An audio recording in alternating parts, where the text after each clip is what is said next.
Bienvenue à tous dans Couleurs d'origine, la nouvelle émission dédiée à la diaspora africaine. Au menu, des reportages, des interviews et plein d'autres surprises. Ce soir, impeccable. Au sommaire de ce premier numéro, le Salon Livre Paris 2017. Comme tous les ans, le Salon international du livre de la Porte de Versailles a marqué l'actualité littéraire mondiale. La diaspora africaine était aussi au rendez-vous. L'influence africaine est partout et ça se voit. Le pagne en est un parfait ambassadeur. Le wax s'affiche comme un symbole fort. Nous avons voulu en savoir plus. Et puis, nous irons à la rencontre de Fallon, une jeune artiste talentueuse en pleine préparation de son prochain clip. Sans oublier l'agenda de Coco et la parole diasporienne. Restez connectés, Couleurs d'origine, le magazine de la diaspora africaine. C'est maintenant. La 37e édition du Salon Livre Paris, le rendez-vous parisien de la littérature mondiale, a une fois de plus été le carrefour de rencontres et d'échanges. Comme l'année dernière, l'Afrique n'était pas en reste, bien au contraire. Avec le Maroc en invité d'honneur, l'édition 2017 met pour la première fois en lumière les lettres et la culture d'un pays du monde arabe. Et la performance va plus loin. Du pavillon des lettres d'Afrique et un immense merci à Wole Soyinka de l'honorer de votre présence. Le Salon du Livre de Paris est un des plus grands salons au monde. C'est donc le lieu où il faut faire la promotion de notre littérature, de notre culture, de nos écrivains, de nos éditeurs. Donc nous, le rôle que nous avons, nous ministres de la Culture, c'est de nous associer et de mutualiser nos forces pour que nous puissions être présents. La preuve est faite qu'en se mettant ensemble, on est plus visible et on est plus fort. Un pavillon énorme, pas moins de 400 mètres carrés, de nombreux auteurs, éditeurs, partenaires privés mais aussi institutionnels et une douzaine de pays d'Afrique francophone rassemblés autour de la Côte d'Ivoire pour un but commun, porter haut et fort la diversité et la richesse de la création littéraire africaine. Et vous voyez, on est sur 400 mètres carrés. On fait partie des plus grands stands du Salon Livre Paris. On est soit le 3e ou le 4e, d'après le directeur du salon. 400 mètres carrés, très ouvert, animé, avec une programmation sur 4 jours. Et c'est ça qui permet effectivement de valoriser les lettres du continent africain et le continent. Un travail d'équipe pour un rendez-vous historique. Une énergie transformée en synergie, comme pour parler d'une même voix et écrire de la même plume. Je suis ravie que ce projet qui est porté par toute une équipe montée par l'agence Hopscotch Africa, soutenue et par le ministre de la Côte d'Ivoire de la Culture, Maurice Bandama, puisse voir le jour aujourd'hui ici au Salon du Livre et qui se présente comme un succès, donc nous sommes tous ravis. Et il y a de quoi être fier devant un ensemble aussi bien organisé. Des espaces de conférences, une zone jeunesse, un espace dédié à chaque pays, une librairie et l'Agora, ce lieu convivial de rencontres propice à l'échange intergénérationnel et la transmission de l'héritage culturel africain. Le principal avantage d'être ici, la visibilité, échanger avec des auteurs du monde entier, c'est vachement important. Aujourd'hui, la transmission à la fois d'un certain nombre de valeurs, la transmission d'un héritage à une jeunesse qui fera de cet héritage d'ailleurs ce qu'elle veut, parce qu'elle n'est pas enfermée, elle n'est pas lestée par cet héritage, c'est son bien et elle a le droit d'enrichir ce bien. Un certain fossé a fini par se creuser entre les générations restées en Afrique et nous, mais il faut combler ce fossé. Et c'est nous d'abord, c'est à nous d'abord de faire le premier pas, c'est pas eux. Le ton est donné à en oublier des sujets sensibles sur le poids de certaines traditions africaines qui parfois semblent ralentir la marche en avant du continent. Oublier le droit d'aînesse, le sujet brûlant sur la place de la femme dans la société africaine, les frontières et les questions ethniques. Avec Wole Soyinka, premier Africain à obtenir le prix Nobel de littérature, et le Nigeria comme invité de marque du pavillon, ces lettres d'Afrique se lisent également en anglais. The Minister of Tourism did not pay me to say that. Mais le point d'orgue de ces festivités était sans conteste la remise du prix des 5 continents par la secrétaire générale de la francophonie, Madame Michaëlle Jean, en présence de personnalités politiques tels que Madame Ségolène Royal. Cher Fawzia Zouari, en ce jour anniversaire de ce beau livre consacré à la mer, je ressens une grande confiance et beaucoup d'espoir pour la littérature et par conséquent pour la francophonie et pour le monde. Nous fêtons l'excellence qui dans lequel cette édition se décline au féminin, ce dont je me réjouis aussi car les talents des femmes sont encore insuffisamment mis en valeur et notre organisation n'a de cesse de promouvoir l'immense créativité des femmes francophones dans tous les domaines. J'adore parce que ce pavillon Afrique, je crois qu'il a ses dimensions pour la première fois sur le salon. J'avais l'impression d'être justement sur le continent, comme me donner ce prix sur le continent. Et donc il y avait un entre-soi que j'ai adoré et dans lequel rentraient les autres, les ministres français, etc. Et puis nous, voilà, nous, on est comme toujours le centre du monde auquel les autres viennent. C'est sans modestie. Donc vraiment, ça m'a fait très plaisir que ce soit fait ici. C'est un prix pour le continent. Que dire de plus pour enchanter une foule déjà acquise à la cause? Un décor en totale rupture avec l'ancien pavillon du bassin du Congo, qui jusqu'à cette année était le fer de lance de la littérature africaine sur ce salon. C'est pas parce qu'il y a la foule qu'il y a forcément quelque chose de bien. Je n'ai pas dit le contraire non plus. Je n'ai pas dit parce qu'il y a la foule, il y avait quelque chose de mauvais. J'ai dit tout simplement il faut faire le choix, le tri là-dedans et choisir ce qui est bien pour notre évolution. Tout serait donc une question d'éthique. Bon ou mauvais, le pavillon des lettres d'Afrique incite au débat et pose des questions sur l'avenir de la littérature africaine. Alors, quelle perspective pour demain ?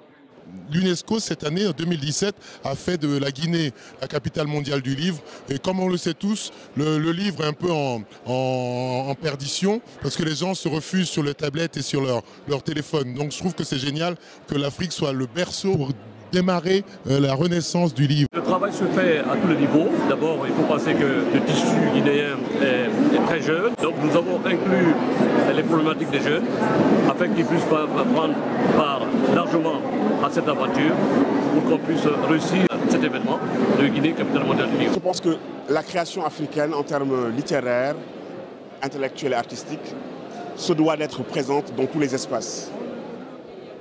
Elle doit se disséminer. Je veux dire, on doit avoir une puissance d'irradiation.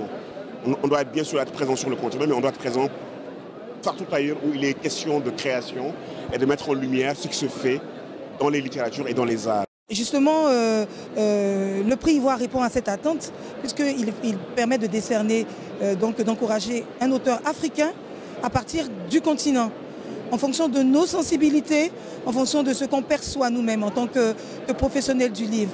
Ce prix Ivoire répond à cette question-là. Voilà qui est dit. La culture comme alternative pour guérir l'Afrique de ses maux. Seul un magicien pourrait à ce jour accomplir ce tour de force. La littérature, sa grande promesse, c'est de baisser les décibels de ce monde. Et puis aussi, je dirais que le sens magique de la littérature, c'est qu'elle permet à un être vivant d'écouter un mort parler.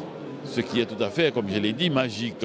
Parce que quand nous ouvrons un livre, souvent, c'est un auteur mort et il nous parle et nous faisons silence et nous écoutons attentivement ce qu'il a à nous dire, alors qu'on nous avait dit que les morts ne parlent pas. Mais la bibliothèque est un très beau cimetière où les morts ne se contentent pas de parler, mais ils pensent aussi. De nouvelles pages se tournent pour ce salon 2017 du Livre Paris de la Porte de Versailles. 4 jours de festivités, de rencontres, d'échanges, de communion autour du livre où chacun a découvert l'autre. Si comme beaucoup de visiteurs, vous avez aperçu un pavillon au reflet de soleil couchant, vous aurez sûrement entendu au loin, le soir venu, sous une chaleur ambiante, la voix du conteur rappelant ô combien l'Afrique reste le berceau de l'humanité. Afrique comme mon Afrique, Afrique des fiers guerriers dans les savanes ancestrales, Afrique que chante ma grand-mère au bord de son fleuve lointain, je ne t'ai jamais connue. Mais mon regard est plein de ton sang, ton bon sang noir à travers les champs répandus, le sang de ta sueur, la sueur de ton travail, le travail de l'esclavage, l'esclavage de tes enfants. Afrique, dis-moi Afrique, est-ce bien toi ce Dieu qui se couche et se courbe sous le poids de l'humilité? Ce dos tremblant à zébrure rouge qui dit oui au fouet sur la route de midi? Alors gravement une voix me répondit, fils impétueux, cet arbre robuste et jeune, cet arbre là-bas, splendidement seul au milieu des fleurs blanches et fanées, c'est l'Afrique, ton Afrique, qui repousse patiemment, obstinément, mais dont les fruits ont peu à peu l'amère saveur de la liberté. Dans ce carton rouge, retour sur les propos tenus par le magazine People Gala au sujet du costume traditionnel du haut-commissaire du Swaziland. Malgré le petit tweet d'excuses, la diaspora reste encore choquée. Il n'est pas arrivé nu. À partir de là, je ne vois pas où est le problème. Le tissu africain est un tissu noble. Très souvent, c'est l'ignorance. Et parfois, c'est la condescendance. Parfois, c'est du mépris aussi. C'est un peu un mélange de tout ça. La reine, partout dans ses voyages, elle est habillée avec son chapeau, son petit sac et son petit tailleur type Chanel. Elle ne change pas en fonction du lieu où elle va. Donc je ne vois pas pourquoi au Swaziland, on va décider de s'adapter à la culture anglaise ou quoi que ce soit. Et ce n'est pas le récent reportage de M6 sur la diaspora africaine qui calmera les mécontents. On a toujours voulu montrer une Afrique méconnue. Donc méconnue non seulement par nous-mêmes, mais une Afrique un peu travestie, qui est pauvre, qui est malade, qui est en manque, qui est en guerre, qui sait rien, qui fait toujours de l'amateurisme, qui transpire, que des trucs bizarres. C'est la question des valeurs traditionnelles africaines qui sont visées. Le panafricain est l'un de ces symboles. Pour comprendre tout cela, nous sommes allés voir un expert. Salut Racine. Rodrigue, comment va? Ça va bien et toi? On est dans le 18e, c'est ça hein? C'est bien ça, 18e, voilà. Donc, le quartier africain. Quoi. Donc je vous présente Mariam Boutique. Aujourd'hui, quand on parle de panafricain, souvent on cite toujours le wax. Est-ce qu'il n'y a que le wax comme panafricain? Non, le wax, déjà, les gens ont tendance à se tromper au niveau du wax. Quand ils rentrent dans le magasin, ils disent « Bonjour, je voudrais du wax ». Pour eux, le wax, c'est tous les tissus africains. Or que non, le wax, c'est une gamme d'un produit de Vlisco. Vlisco, c'est le nom de l'usine qui le fabrique. C'est, pour donner une référence simple, pour nous, les jeunes qui avons grandi ici, c'est Louis Vuitton. Voilà. C'est le top du top en matière de tissu. Quand on se marie, exactement. Quand on se marie, on offre du Vlisco. Ça dépend de l'endroit d'où on vient. En Afrique de l'Ouest, on est plutôt wax. La couleur des wax est nettement plus sombre. En Afrique centrale, c'est le super wax. Les couleurs sont plus vives. Et on connaît généralement le Congolais, c'est la sapologie. Hein. Ensuite, l'épagne, on porte des noms. Pourquoi? Parce qu'il y a le message qui va avec. Je cours plus vite que ma rivale, mon mari est capable. Il y a tellement de multitubes, c'est incroyable. Ici, on a du Java. Java, alors ça c'est encore une autre gamme. Le Java, le wax, lui, est identique des deux côtés. Parfaitement identique. Le Java, lui, non. Il est imprimé que d'un seul côté et il est légèrement amidonné, c'est ce qui donne ce côté brillant en fait. On vient de la Colombie et on habite dans une ville qui s'appelle Quibdó. Là, ils aiment tout ce qui est les couleurs africaines, les tissus africains. Le style africain. Oui, elle dit qu'ils aiment beaucoup tous les styles africains. Donc là-bas, il y a beaucoup de gens qui commencent à amener des tissus qui viennent de l'Afrique, les couleurs. Donc à l'occasion des voyages de ma mère, les gens se sont dit oui, s'il te plaît, amène-nous. Il faut que tu nous amènes les robes, les tissus. D'accord, ok. Le wax, le tissu wax, pagne qu'on prend africain et fabriqué en Hollande. C'est un pagne européen en fait. C'est compliqué. Les personnes qui dessinent les motifs sont principalement d'Asie. D'accord. Des Indiens, etc. Pour les plus connus. Ensuite, c'est produit en Hollande. Exactement. Tous les produits Vlisco augmentent chaque année. En Afrique, on sait que voilà, faut éviter de mettre son argent à la banque, on a des coups d'État toutes les 2 semaines. Alors le principe était simple. Une femme de valeur, c'est une femme qui arrive avec sa malle bleue, que tout le monde a déjà vu à la maison sûrement, remplie de tissu. Et chaque année, il faut se dire que le tissu prend de la valeur, c'est un peu comme l'or. Alors, si une maman arrive à 30 ans, a la chance d'avoir son petit bagage de wax hollandais, quand elle décède, et à son âme, mais ça arrivera, quand elle décède, elle laisse cette petite fortune de côté aux enfants et il y a une plus-value. Durant toutes ces années, c'est le principe de l'assurance vie qu'on a ici, quoi. C'est l'assurance vie africaine. Dans la zone 140, hein. Bon, voilà pour la petite père. Vous venez d'acheter des pagnes. Oui. C'est pourquoi faire en fait? Elle, c'est pour la fête de ma soeur. Elle s'est mariée coutumièrement. Alors, pour mettre à la cérémonie, pour porter à la cérémonie, être tous en uniforme. Pourquoi c'est important de faire les uniformes en pagne, en wax? Ça reflète un peu l'Afrique. Parce que la femme africaine avec le pagne, vraiment, c'est une femme de classe, de qualité et de personnalité. Tu peux pas comparer un wax avec un petit short? Un petit short? Non. Pagne africain reste toujours africain. On a des pagnes traditionnels africains véritables. Le problème, c'est qu'on en a beaucoup en Afrique, mais peu ici. Et les gens ne veulent pas comprendre que si j'achète un pagne à 50 € en Afrique, j'ai mon transport inclus dedans et mon bénéfice. Je vais le vendre à 65 €. Je vais prendre 15 €. Je vais tenter de le vendre et là, je vais avoir la phrase type de Château Rouge. La plus agréable, c'est pour le payer à 65 €, je vais l'acheter en Afrique à 50 €. Voilà pourquoi c'est extrêmement difficile en France de trouver un tissu traditionnel africain. Donc, ce qui est fun avec le modèle que le client montre, ce qui n'est pas son cas, je précise, c'est qu'il y en a beaucoup qui viennent avec un modèle magnifique, taille fine, mais qui sont des mamas. Et une fois que c'est fait, ça donne plus la même chose. Et là, on lit la déception dans leurs yeux. J'adore. Alors vous êtes venu chercher un pagne pour un modèle, c'est ça? Oui, pour un modèle pour moi-même, pour personnel. C'est quoi, pour tous les jours ou... Non, c'est pas tous les jours, c'est pour mon anniversaire. Les Blancs, quand ils font des fêtes, parce que la plupart avec mon groupe des danses, ils font toujours des thèmes par rapport à l'ère origine. Donc moi aussi ces jours-là, je préfère mettre le pagne. Déjà je suis africaine, donc nous, exact, je suis fière des lettres. Pour moi, quand je vois les pagnes, ça représente voilà, la femme africaine, l'Afrique, quoi.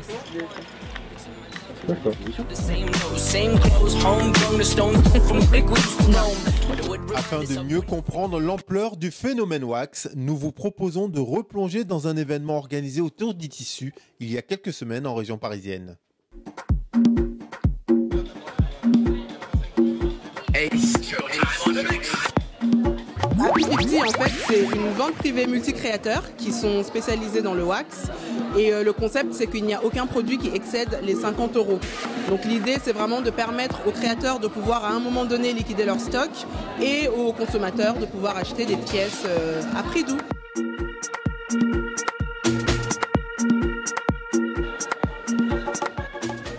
Alors Happy 50, on va dire avec moi, c'est une grande aventure.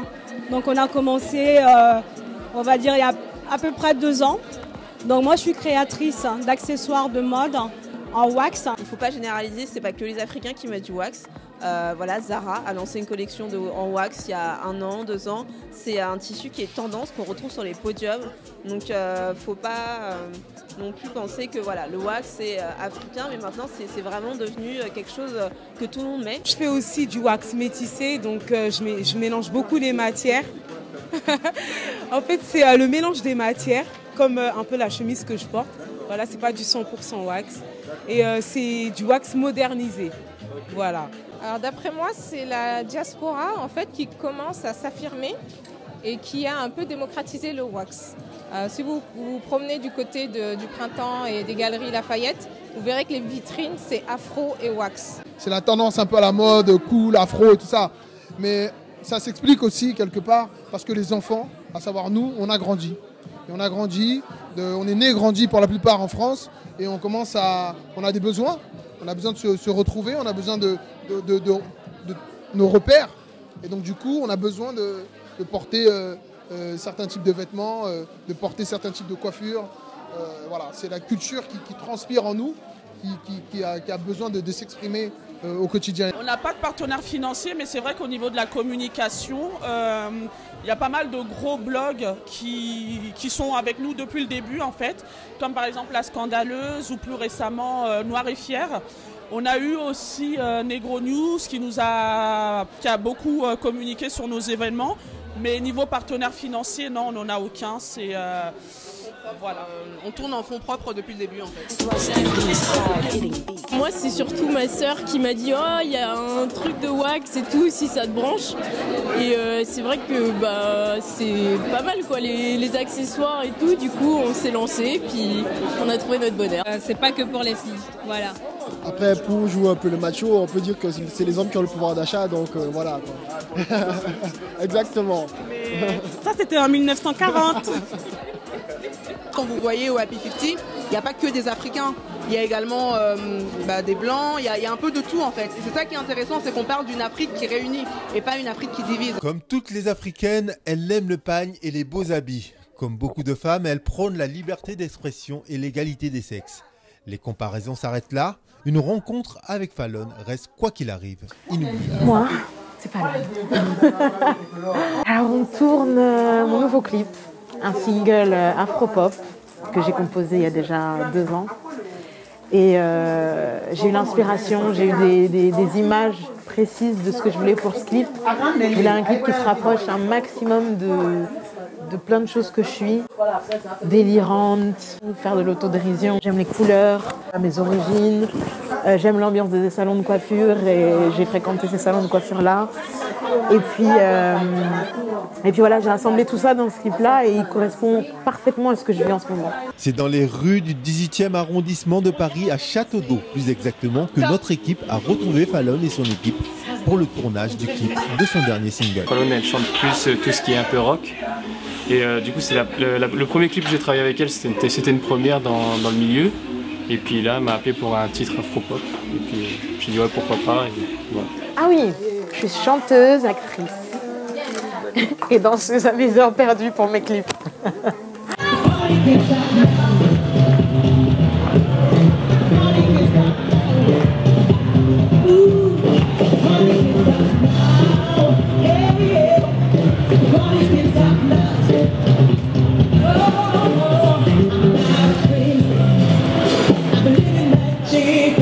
Première séquence terminée, la jeune lionne plus que jamais indomptable nous invite à la suivre dans ses aspirations et ses souvenirs d'enfance. Alors là, déjà on est dans le quartier de mon enfance. Il y a mon collège juste derrière. Il y a ce petit pont que j'ai traversé 40 000 fois dans ma vie parce que je le prenais tous les jours pour aller au collège. Et on est dans le 10e, donc on va près de chez ma mère tourner un des épisodes du clip dans le Lavomatique. On se dépêche, faut qu'on se grouille là, allez.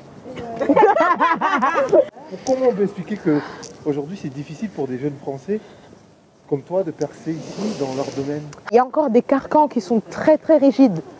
Des carcans, des idées reçues et le fait est que on veut que tu puisses correspondre à des choses qu'on comprend. Voilà, dans la mentalité française. Là, on est une génération encore plus complexe avec nos traditions africaines qui sont ancrées. Mais en même temps, le fait qu'on soit né ici, qu'on ait grandi en ville, voilà, on a plein d'influences. Il y a la culture américaine aussi qui a été très forte dans mon enfance, la culture britannique qui a été très forte. Bref, il y a des influences de partout. Et ça peut pas nous... Enfin, ça nous permet en fait d'être riches.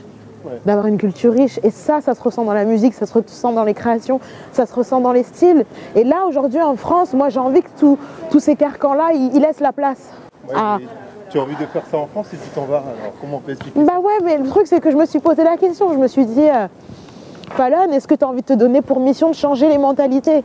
Changer une mentalité, ça prend des générations. Et moi je me suis retrouvée dans le rock dernièrement. C'est-à-dire que tout ce que j'ai écouté dans mes années 90, on va dire que ça a rejailli dans mes compositions. Et je me suis dit, putain, quand je chante ça, j'ai une espèce de... une énergie que j'ai pas quand je chante juste de la soul et de la mélodie et que je suis dans la performance vocale et tout.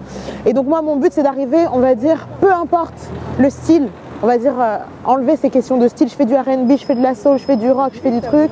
C'est de faire du Fallon. Voilà. Laissez-moi tranquille. Je veux plus mettre de labels. Les labels, ça nous enferme.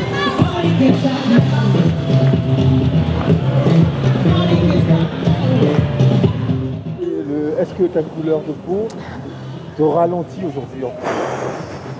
Je sais pas. Je sais plus en fait. Parce qu'en même temps, moi, j'ai envie de me positionner en mode vainqueur. J'aime pas la position de victime. Dire oui, on m'aime pas, on me truc pas. Voilà, j'aime pas ce discours-là. Mais je suis face à une réalité quand même. Et voilà, j'ai envie de me dire que c'est pas ça, mais on me l'a dit clairement. Qu'est-ce qui se passe? Pourquoi vous rigolez? C'est ma voisine. Regarde, il y a le grand frère de ma meilleure amie là, pour te dire à quel point je suis dans le quartier. Ça va? C'est Moustapha? Ouais, je suis à mon tournage, je te l'ai dit ou pas? Je t'avais dit la dernière fois, non? Ça va? Ouais. Bonjour. Tranquille? Viens dire bonjour, viens. Non, non, arrête, toi, c'est arrête. Moustapha, non. Voilà, vous voyez, ça fait les beaux. Et dès qu'il y a la caméra, ça fuit. Hein. Avec tes grosses fesses là. Un rêve de gosse aussi, c'était de pouvoir être, chanter, danser, jouer la comédie. Et en fait, la comédie musicale, c'est l'art qui permet vraiment de faire toutes ces choses à la fois. Et du coup, j'ai passé des auditions. J'ai d'abord été prise sur Gospel sur la colline, toujours une comédie musicale qui parle de la ségrégation raciale aux États-Unis. Et puis tout de suite après, j'ai passé les auditions pour la comédie musicale Madiba, qui est en hommage à Nelson Mandela. Et là, du coup, j'ai eu le rôle féminin, qui est celui de Sandy. Donc, l'un des premiers rôles féminins. Premier rôle féminin, ouais. Je marche la tête baissée, sans aucune dignité. Crois-tu que cela changera un jour? Ouais, ça faisait écho à plein de choses de ma vie, c'est-à-dire une grande sœur à la fois hyper protectrice, aimante et voilà, qui doit avoir ce regard bienveillant et vigilant sur son petit frère, puisque voilà, la période est très très dangereuse, très très violente, et donc il faut, voilà. Et puis surtout, on est issu du ghetto, etc. Donc voilà, ça faisait écho, je pouvais faire des parallèles. Et puis en même temps, il y avait ce côté de dire, bah non, on ne se positionnera pas en tant que victime. Oui, on a des convictions, oui, on a un ethos et on va se battre pour cet ethos. Qu'est-ce que se dit aujourd'hui la petite fille de 10 ans du 10e arrondissement quand elle fait un petit peu le petit...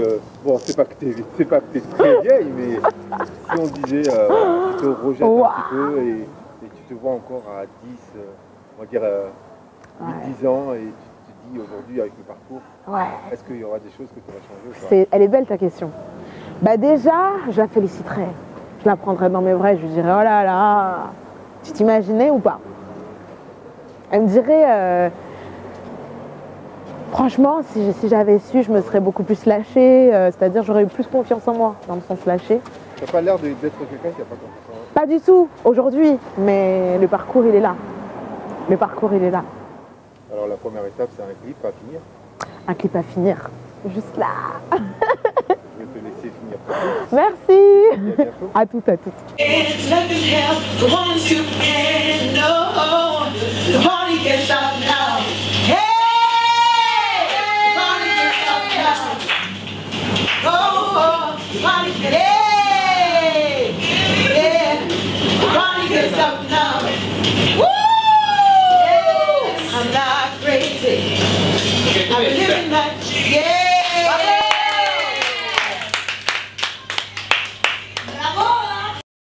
Sortie, bon plan culturel, visite, retrouvez toutes les sensations de la culture afro dans l'agenda de Coco, présenté par notre partenaire My Afro Week. Salut, ici Corinne.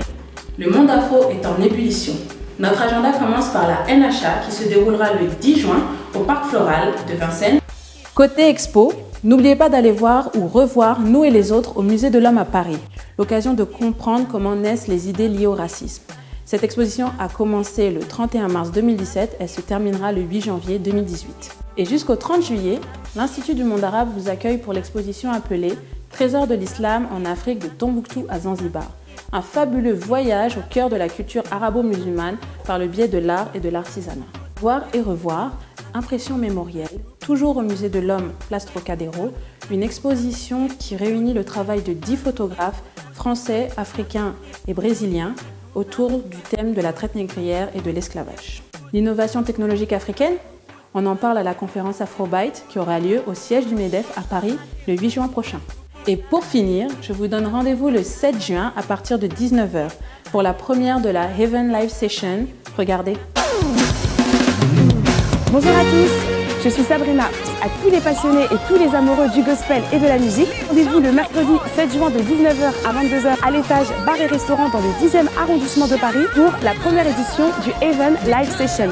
Au programme, il y aura 2 artistes qui viendront prester et nous présenter leur répertoire, des surprises et un open mic avec un tirage au sort. Vous aurez la possibilité de participer. Toutes les informations bien sûr sur la page Facebook Haven Live Session. Réservez dès à présent sur le lien qui s'affiche. L'entrée est à 5 € et la possibilité de vous restaurer et de vous rafraîchir sur place. Voilà, toutes les informations sont données. Rendez-vous le 7 juin prochain de 19h à 22h. À bientôt. Et évidemment, encore beaucoup d'autres événements à découvrir sur le site de myafroweek.com. Restez connectés sur les bons plans culture afro. Okay, this is my first time that I'm here at Black Fahrenheit in Paris, and it's an amazing experience. The atmosphere is just gorgeous. I had wonderful conversations with a very good network, and I partied. Il fait partie des 3 mousquetaires de l'événementiel afro à Paris. Sa société de communication est connue sous le nom de Black Fahrenheit. Depuis plusieurs années, son terrain de jeu est un somptueux hôtel situé dans le Triangle d'Or de Paris. Rencontre avec Abdou Royaman Subra, dit le boss. Abdou, je crois que c'est bien. Ouais. Alors, Black Fahrenheit, c'est 3 associés. Donc, c'est Ishak, c'est Freddy et moi. Notre structure, c'est l'agence de communication Black Fahrenheit. Donc, on est spécialisé en conseil en communication et événementiel. On est ici à l'hôtel Renaissance, qui est un de nos partenaires sur un concept qu'on développe depuis 5 ans avec eux.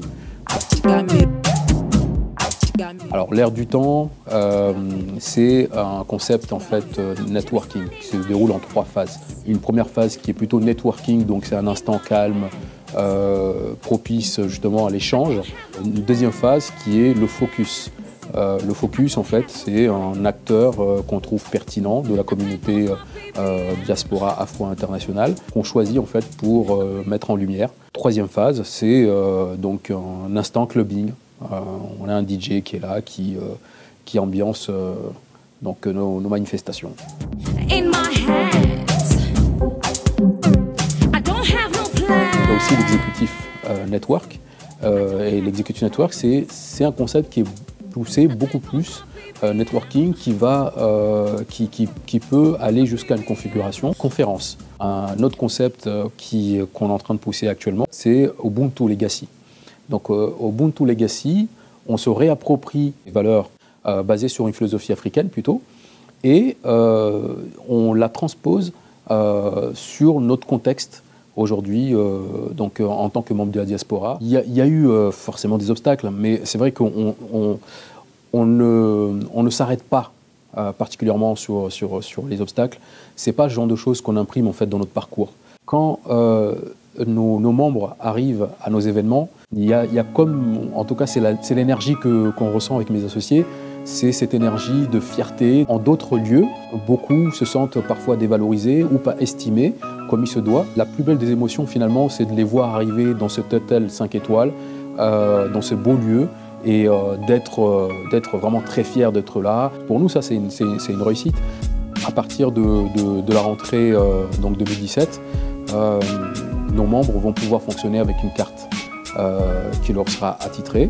Et puis en plus, on va maintenant aller un peu plus loin, on va sortir de Paris et on va commencer à produire dans d'autres grandes villes, Bruxelles, Ouagadougou, Nairobi, Kigali aussi en Rwanda.